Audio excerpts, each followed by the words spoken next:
આણંદ બન્યું તિરંગામય, દેશભક્તિને રંગે રંગાયા નગરજનો।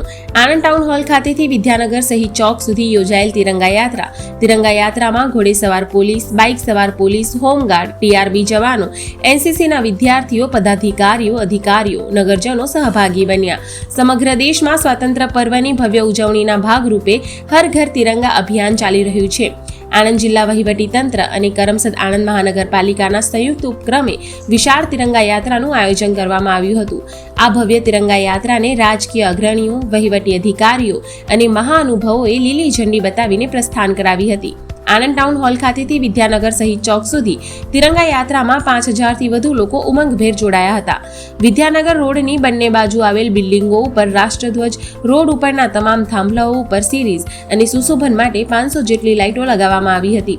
કાર્યક્રમના પ્રારંભે સ્કૂલના નાના ભૂલકાઓએ વિશેષ વેશભૂષામાં નૃત્ય રજૂ કર્યું। શહીદ ચોક ખાતે તિરંગા રેલીના સમાપન સમયે જિલ્લા કલેક્ટર પ્રવીણ ચૌધરીએ દેશપ્રેમને ઉજાગર કરતી તિરંગા રેલીમાં જોડાયેલ સૌ કોઈ પ્રત્યે આભારની લાગણી વ્યક્ત કરી હતી।